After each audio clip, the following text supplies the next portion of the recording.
আজ জানাবো পশ্চিমবঙ্গ দেশ এবং বিদেশের বাছাই করা গুরুত্বপূর্ণ 40টি তাজা সংবাদ। আপনি যদি আমাদের চ্যানেলে নতুন হয়ে থাকেন তাহলে অবশ্যই সাবস্ক্রাইব করে রাখুন, কারণ প্রতিদিন সেরা ও গুরুত্বপূর্ণ সংবাদ আপনার হাতের মুঠোয় পৌঁছে দিতে সব সময় প্রস্তুত আছে। অন্নপূর্ণা যোজনার আগস্টের টাকা কবে মিলবে জানিয়ে দিল সরকার। গ্রেপ্তারিতে খোদ প্রাক্তন মুখ্যমন্ত্রী বাধা দিয়েছেন, বিস্ফোরক সলিসিটর জেনারেল সুপ্রিম কোর্টে বড় মোড়। ইসরায়েল নয়, খামেনেইকে খতম করবেন ইরানি প্রেসিডেন্ট, ক্ষমতার লড়াইয়ে জ্বলছে তেহরান। বেকার ভাতা নিয়ে কমল চিন্তা, যুবশক্তির আবেদন কবে থেকে শুরু জেনে নিন। এখন দেওয়া হবে না ভাতা, আগস্ট মাসের কিস্তি দেওয়ার আগে বিরাট ঘোষণা সরকার পক্ষের।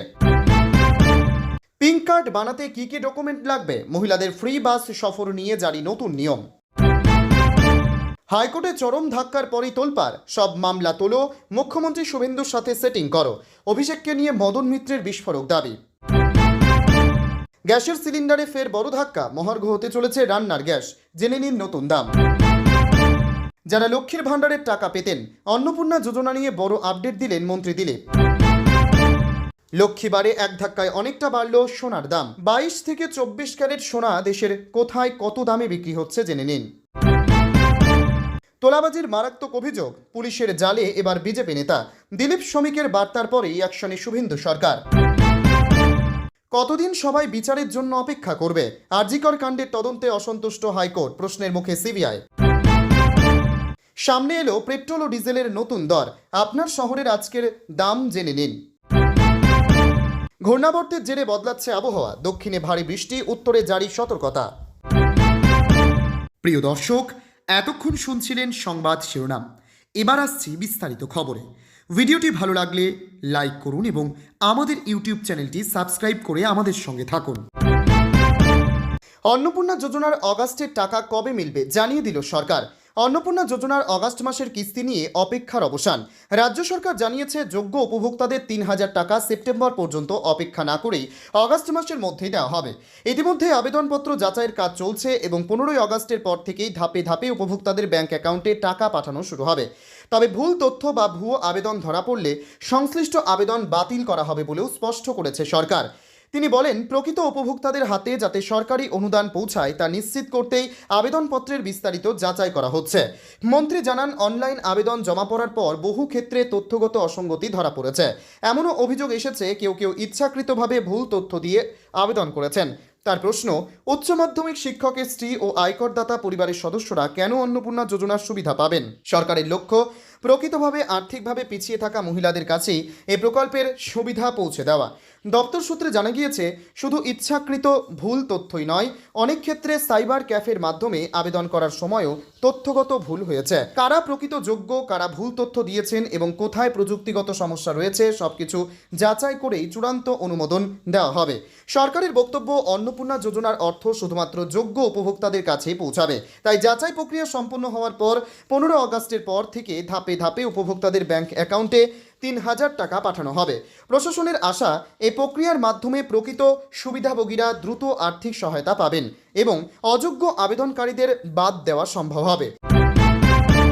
গ্রেপ্তারিতে খোদ প্রাক্তন মুখ্যমন্ত্রী বাধা দিয়েছেন, বিস্ফোরক সলিসিটর জেনারেল সুপ্রিম কোর্টে বড় মোড়।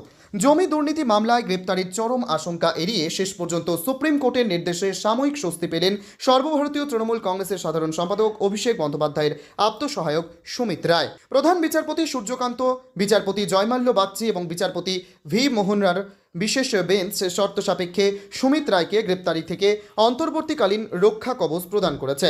বৃহস্পতিবার সুপ্রিম কোর্টে এই মামলার শুনানিতে রাজ্যের তরফে উপস্থিত ছিলেন সলিসিটর জেনারেল তুষার মেহতা। তিনি আদালতকে জানান যে অভিযুক্ত সুমিত রায়কে জেরা করার জন্য সরাসরি গ্রেপ্তার করা অত্যন্ত প্রয়োজন। এমনকি এর আগে তৎকালীন বা পূর্বতন এক মুখ্যমন্ত্রীর মদতে সুমিত রায়ের গ্রেপ্তারিতে বাধা দেওয়া হয়েছিল বলেও চাঞ্চল্যকর অভিযোগ আদালতের নজরে আনেন তিনি।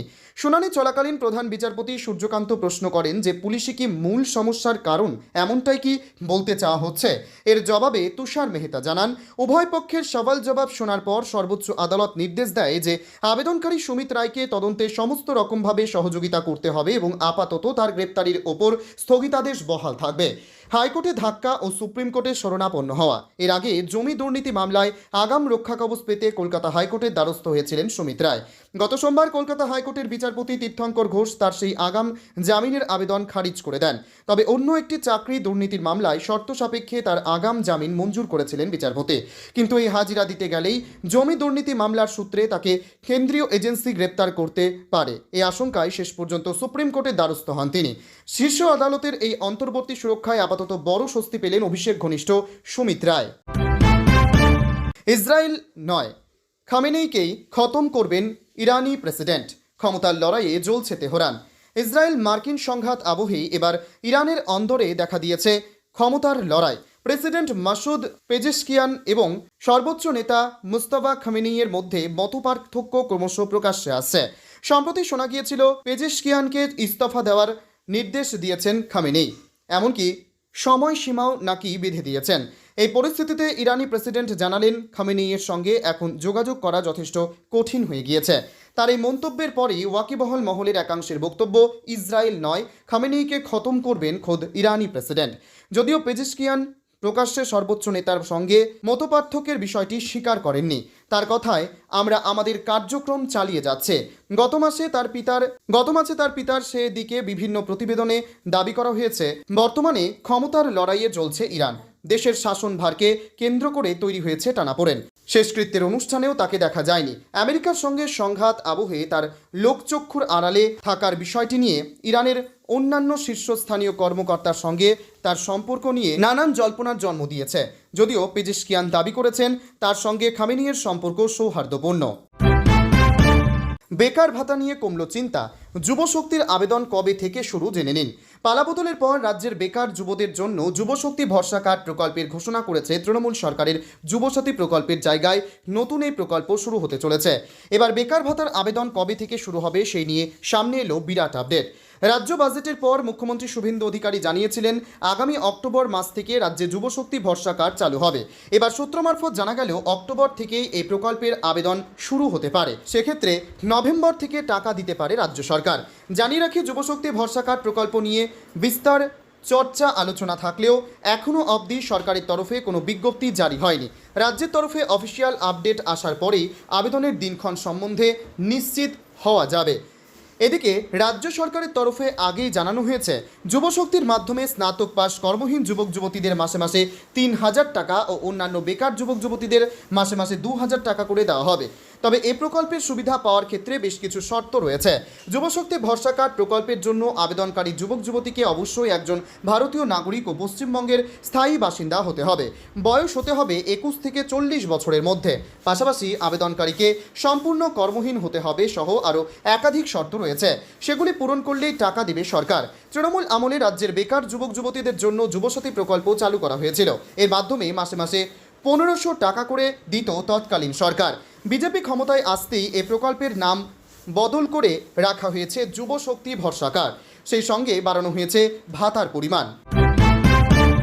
এখন দেওয়া হবে না ভাতা। অগাস্ট মাসের কিস্তি দেওয়ার আগে বিরাট ঘোষণা সরকার পক্ষে। অগাস্ট মাস এলেও অন্নপূর্ণা যোজনার টাকা না পাওয়ায় সুবিধাভোগীদের মধ্যে উদ্বেগ বাড়ছে। সরকার জানিয়েছে কড়া ভেরিফিকেশন প্রক্রিয়ার জন্য এই মাসে টাকা দিতে দেরি হচ্ছে। সমাজ কল্যাণ মন্ত্রী জানিয়েছেন ১৫ই আগস্টের পর তৃতীয় কিস্তির টাকা দেওয়া হবে। আগস্ট মাস পড়লেও অনেকে পাননি ভাতা। এ নিয়ে সকলের মনে তৈরি হচ্ছে নানান প্রশ্ন। অধিকাংশ ভাবছেন বাদ গিয়েছে তাদের অ্যাকাউন্ট।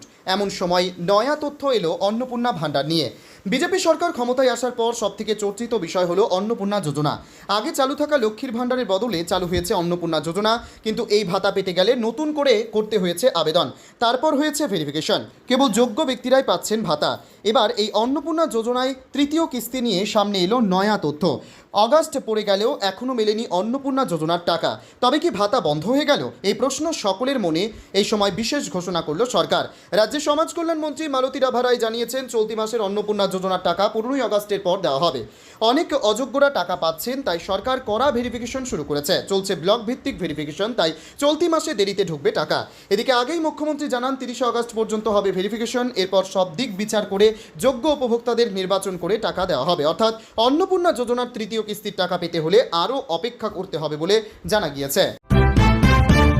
পিঙ্ক কার্ড বানাতে কি কি ডকুমেন্ট লাগবে, মহিলাদের ফ্রি বাস সফর নিয়ে জারি নতুন নিয়ম। পশ্চিমবঙ্গে বিধানসভা ভোটের আগে দেওয়া প্রতিশ্রুতি অনুযায়ী মহিলাদের জন্য সরকারি বাসে বিনামূল্যে যাতায়াতের সুবিধা চালু করেছে রাজ্য সরকার। এতদিন পর্যন্ত বাসে ওঠার সময় আধার বা ভোটার কার্ড দেখলেই এই সুবিধা পাওয়া গেলেও 1 আগস্ট থেকে নিয়মে বড় পরিবর্তন আনা হয়েছে। এখন থেকে সরকারি বাসে সম্পূর্ণ ফ্রিতে যাতায়াত করতে হলে মহিলাদের কাছে বাধ্যতামূলক থাকতে হবে নির্দিষ্ট ফর্ম সংগ্রহ করে তাতে সঠিক তথ্য ও নথি জুড়ে জমা দেওয়ার পর ভেরিফিকেশন হবে এবং সবকিছু ঠিক থাকলে কার্ড পেয়ে যাবেন। সরকারি নির্দেশিকা অনুযায়ী বাস যাত্রায় পিঙ্ক কার্ড অত্যন্ত গুরুত্বপূর্ণ করা হয়েছে। তবে যাদের কার্ড এখনও তৈরি হয়ে ওঠেনি তাদের ক্ষেত্রে ঠিক কী নিয়ম প্রযোজ্য হবে বা তাদের টিকিট কাটা বাধ্যতামূলক কিনা সে বিষয়ে প্রশাসনের তরফে এখনও বিস্তারিত স্পষ্ট করা হয়নি। তবে জটিলতা এড়াতে দ্রুত এই কার্ড বানিয়ে নেওয়াই বুদ্ধিমানের কাজ হবে। ঘূর্ণাবর্তের জেরে বদলাচ্ছে আবহাওয়া, দক্ষিণে ভারী বৃষ্টি, উত্তরে জারি সতর্কতা। বর্ষার দাপট আরও বাড়তে চলেছে বাংলায়। বুধবারের টানা বৃষ্টির পর আজ বৃহস্পতিবারও বৃষ্টির হাত থেকে রেহাই মিলবে না। আলিপুর আবহাওয়া দপ্তরের পূর্বাভাস অনুযায়ী চলতি সপ্তাহের শেষ পর্যন্ত রাজ্যের বিস্তীর্ণ অংশে বজ্রবিদ্যুৎ সহ বৃষ্টির সম্ভাবনা রয়েছে। দক্ষিণবঙ্গে একাধিক জেলায় ভারী থেকে অতি ভারী বৃষ্টির আশঙ্কা থাকলেও উত্তরবঙ্গে পাহাড় ও ডুয়ার্সে জারি রয়েছে সতর্কতা। আবহাওয়া দপ্তর তথ্য অনুযায়ী উত্তর পূর্ব বিহারের ওপর একটি ঘূর্ণাবর্ত সক্রিয় রয়েছে। এর জেরে বঙ্গোপসাগর থেকে প্রচুর পরিমাণ জলীয় বাষ্প স্থলভাগে ঢুকছে, যা বৃষ্টির অনুকূল পরিবেশ তৈরি করেছে। উত্তরবঙ্গে আগামী 3 দিন বৃষ্টি চলবে। দার্জিলিং, কালিম্পং, জলপাইগুড়ি, আলিপুরদুয়ার এবং কোচবিহারের বিভিন্ন এলাকায় ভারী বৃষ্টির সম্ভাবনা রয়েছে। পাশাপাশি বজ্রবিদ্যুৎ এবং ঘন্টার 30 থেকে 40 কিলোমিটার বেগে ঝোড়ো হওয়ার পূর্বাভাস দিয়েছে আবহাওয়া দপ্তর। বজ্রবিদ্যুতের সময় খোলা জায়গায় না যাওয়ার পরামর্শ দেওয়া হয়েছে।